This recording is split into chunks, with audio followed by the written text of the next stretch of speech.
नीतीश कुमार समृद्धि यात्रा पर निकले हैं और दूसरी तरफ तेजस्वी यादव संसदीय दल के साथ बैठक कर रहे हैं। मेरे साथ बातचीत करने के लिए आरजू खान जी है, आरजेडी के प्रवक्ता। कैसे देख रहे हैं? एक तरफ नीतीश कुमार समृद्धि यात्रा पर निकल रहे हैं और तेजस्वी यादव बैठक कर रहे हैं। क्या आपको लगता है कि बिहार प्रदेश समृद्ध हो गया है? ये समृद्धि यात्रा के नाम पे क्या जुमलेबाजी सरकार नहीं कर रही है? बिहार किस तरीके का समृद्ध है, थोड़ा सा आप मुझे बता दीजिए। महिलाओं को 35% आरक्षण में नहीं, आरक्षण 35% दे दिया और बिहार के रोजगार के लिए जो युवा बेरोजगार है उसको पलायन दे दिया। जो शिक्षा के लिए है वो यहाँ का जो छात्र है वो पलायन करता है। चिकित्सा के लिए जो यहाँ मजबूर है, जो बीमार है, वो पलायन करता है। जब तक आदरणीय नीतीश कुमार जी हमारे साथ थे, वो कहते थे कि बिहार को कुछ वक्त के लिए स्पेशल स्टेटस और स्पेशल पैकेज चाहिए क्योंकि ये जरूरत है बिहार की, और नीति आयोग की रिपोर्ट भी ये कहती है। तो जब बिहार समृद्ध नहीं है तभी तो ये चीजें क्या आती हैं मामले। अगर बिहार समृद्ध होता तो न आदरणीय नीतीश कुमार को स्पेशल स्टेटस मांगने की जरूरत पड़ती, न पैकेज मांगने की जरूरत, विशेष राज्य का दर्जा मांगने की जरूरत पड़ती। और नीति आयोग की रिपोर्ट में साफ कहा गया है, नीति आयोग की रिपोर्ट कहती है कि बिहार को स्पेशल स्टेटस के साथ स्पेशल पैकेज मिलना चाहिए। इसलिए मिलना चाहिए कि बिहार समृद्ध नहीं है। तो आप समृद्धि यात्रा कर रहे हैं, यानी आप जुमलेबाजी कर रहे हैं। हंगर इंडेक्स देख लीजिए किस पोजीशन में बिहार है। और भारत सरकार के डेटा को मैं कोट कर देता हूं। भारत सरकार का डेटा में किसी भी स्थान में अगर अग्रणी है किसी भी राज्यों से बिहार प्रदेश, तो आप समृद्ध हैं। लेकिन आप है ही नहीं है, तो साफ तौर पे, यकीनी तौर पे मैं सच कह रहा हूं कि समृद्धि यात्रा एक जुमला है। आपने कहा है कि हमने बिहार के लोगों को 1 साल में 1 करोड़ रोजगार दे दिया। तो अगर आपने 1 करोड़ रोजगार दे दिया तो हम 2 महीने से मांग कर रहे हैं कि वो डेटा को सार्वजनिक किया जाए। आखिर में किस तरीके से आपने बिहार के लोगों को 1 करोड़ दे दिया? बल्कि श्रम पोर्टल पे 3 से 4 करोड़ लोग पंजीकृत हैं जो 2 वक्त की रोजी रोटी के लिए दूसरे राज्यों में जाते हैं, मेहनत और मजदूरी करते हैं, और जब इलेक्शन आता है तो भूसों की तरह ट्रेन की बोगियों में भर के बुलाया जाता है। छठ पर्व बीता है, आपने देखा किस तरीके से शौचालय में ट्रेनों के डिब्बों में आने के लिए परेशान थे। एक एक सीटों पे 5-5, 6-6 लोग कैसे बैठ के आते थे। तो बिहार समृद्ध कहां है? ये तो जो तस्वीरें हम देखते हैं ये कहीं से समृद्ध नहीं है। बिहार के किसानों को मिनिमम सपोर्ट प्राइस क्या मिल रहा है? बिहार में कालाबाजारी है। बिहार के लोग हर चीज डबल रेटों में खरीद रहे हैं। बालू यहां की चीजें हैं, बालू भी महंगी बिहारी खरीदता है। बिहार की प्रति व्यक्ति अगर कर्ज देख लिया जाए तो 27,000 से ज्यादा है। लेकिन तो आखिर में समृद्ध कहां है बिहार? एक रिपोर्ट आई है, नेशनल हेल्थ सर्वे की रिपोर्ट है। सबसे ज्यादा इस देश में कोई राज्य है जहां सबसे कम, सबसे ज्यादा एनीमिक महिलाएं हैं, खून की कमी से मर जाती हैं, तो वह बिहार है, क्योंकि उनको फोलिक एसिड नहीं मिलता रहा 50 पैसे का। तो आप समृद्ध कहां हैं? समृद्ध के नाम पे, समृद्ध यात्रा के नाम पे सिर्फ जुमलेबाजी हो रही है। बोल रहे हैं कि 2005 से पहले कुछ नहीं था नीतीश कुमार। अच्छा, कुछ नहीं था? कुछ नहीं था तो ये चीनी मिलें जो बंद पड़ी हैं उसको तो आप खुलवा नहीं पा रहे हैं, और इलेक्शन के वक्त में उन बंद पड़ी चीनी मिलों को खुलवाने की बात करते हैं जो अभी तक खुला नहीं। तो जब बिहार प्रदेश में कुछ नहीं था तो ये चीनी मिल कैसे बंद पड़ गई? और जब आदरणीय देश के नरेंद्र मोदी जी आते हैं तो कहते हैं कि बिहार का चक्का विदेशों में जाता है, लेकिन ये नहीं बताते हैं कि उसको बनाने वाले आदरणीय लालू प्रसाद यादव हैं। बंटू भी तो आप ही के सरकार में हुआ था। अरे हमने खुलवाने का काम किया है, तो और उसके बाद लगातार सृजन का काम करवाया है, रोजगार हमने सृजन करवाया है।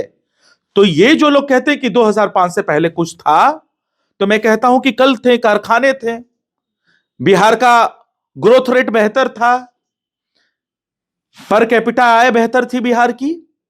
आज क्यों सारा कुछ नील बटा सन्नाटा हो गया है? आप बताइए कितने आपने फैक्ट्रियां खोली? आप तो इलेक्शन में बात करते थे फैक्ट्रियां खोलने की, आप उस पर काम कब करिएगा? आपने महिलाओं के खाते में 10,000 डाले, 1,90,000 बची हुई राशियां कब डालिएगा? इन सवालों से भागने के लिए, जुमलेबाजी के लिए समृद्धि यात्रा करवाया जाता है। आपके नेता कुछ बोलेंगे नहीं 100 दिन तक, तो क्या नेता प्रतिपक्ष है? अगर हम आज ही लगे बोलने तो आप ही जैसे पत्रकार कहेंगे कि अभी तो सरकार बनी है, और सरकार के लोग भी कहेंगे कि अभी तो सरकार बनी है और इन लोगों ने इंटरफेयर करना शुरू कर दिया, हमें अच्छे से काम नहीं करने दिया। इसलिए तो हम कह रहे हैं कि आपने कहा था इलेक्शन के दौर में कि बिहार में फैक्ट्रियां लगेंगी, कहा था। उन्होंने कहा था महिलाओं को समृद्ध करने के लिए 2 लाख रुपए दिया जाएगा रोजगार के लिए। 1,90,000 बची हुई राशियां हैं, वो कब दीजिएगा? आपने कहा था बंद पड़ी चीनी मिलें स्टार्ट करवाएंगे और उसके अलावा और भी चीनी मिलें खोलेंगे। तो आप ये कब कर रहे हैं? ये सब सवाल हैं और उन सवालों पे आपको हम 3 महीने का वक्त देते हैं। 100 दिन, लगभग 9 महीने, 3 महीने से ज्यादा। उसके बाद हम सवाल करेंगे। नहीं तो आज ही हम सवाल करेंगे। वो कहेंगे कि अभी तो हमने तो शपथ लिया है, काम करना शुरू किया, ये सवाल लगे करने। 40 दिन घूम के आए फिर भी मौन रहेंगे 3 महीने। अगर किसी का व्यक्तिगत कारण है और पारिवारिक पृष्ठभूमि में है, और बहुत सारे सत्ता पक्ष के कैबिनेट के मंत्री भी थे, लापता थे, क्या कोई व्यक्तिगत कारणों से नहीं जा सकता है? और जब सदन चला 5 दिन का, तो 2 से 3 दिनों तक वो सदन में भी थे, उन्होंने शपथ भी लिया। अब बारी आपकी है। आप ये बताइए कि जिसको 000 करके शहरों में झुग्गी झोपड़ियों को मकान संख्या दिया गया, उनके घरों के ऊपर बुलडोजर चला, आप उनको घर कब दीजिएगा? लालू यादव स्टाइल में। इस प्रदेश के गरीब वंचित शोषितों को आज से 20 साल पहले आदरणीय लालू प्रसाद यादव ने फ्लैट आवंटित किया था, और शहर के तमाम जगहों पे आप देख सकती हैं, पटना में बैठ के आपने तो उनके झुग्गी झोपड़ियों पे चला दिया बुलडोजर। अब ये बताइए उनको घर कब मुहैया करवाइएगा? सवाल ये है। और ये सवाल पे समृद्धि यात्रा करते हैं आप। बिहार समृद्ध है ही नहीं है, जुमलेबाजी फिर शुरू कर दिए। 7 निश्चय आपका हुआ है, उन 7 निश्चय योजनाओं का आप लेकर डेटा आइए और बताइए कि उस पे आपने क्या क्या काम किया। आप कहते हैं जिस तरीके से 1 करोड़ रोजगार दिया, उसका भी डेटा लाइए, किस किस क्षेत्र में दिया। और अगर आपने सरकार में अगर कुछ काम किया है तो उसका आप अकेले क्रेडिट कैसे ले लेंगे? जब जब भी महागठबंधन की सरकार बनी है इस प्रदेश में, तब ऐतिहासिक काम हुआ है, और वो ऐतिहासिक काम महागठबंधन की सरकार में हुआ। जातीय जनगणना, शिक्षकों की बहाली, खेल में मेडल लाओ, नौकरी पाओ, जातीय जनगणना, ये सारा कुछ हमारा हुआ है और महागठबंधन की सरकार में हुआ है। और महागठबंधन की सरकार में जो शिक्षकों की बहाली है, हमारे कोटे के मंत्रियों की तरफ से पूरा हुआ। आप कैसे अकेले क्रेडिट ले लेंगे?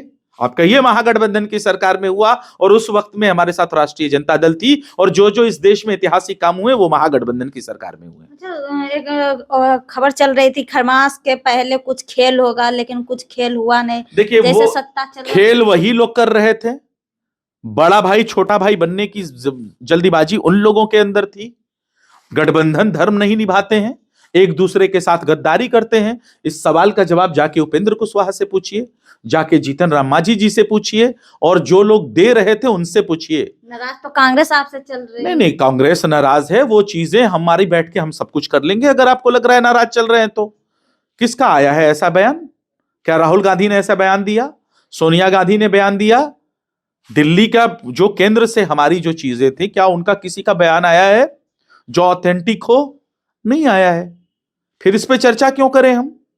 चर्चा इस पे होनी चाहिए कि बयान आया है जीतन राम मांझी जी का, बयान आया है उपेंद्र कुशवाहा का, और उनके विधायक टूट रहे हैं, और उनको तोड़ने वाली खुद उनकी सहयोगी पार्टी है, तो वो अपने सहयोगियों के साथ गद्दारी क्यों कर रहे हैं? बहुत बहुत धन्यवाद। मेरे साथ आरजेडी के प्रवक्ता अर्जू खान जी थे। बाकी पूरी बातचीत पर आपकी क्या राय, कमेंट बॉक्स में जरूर बताइएगा। धन्यवाद।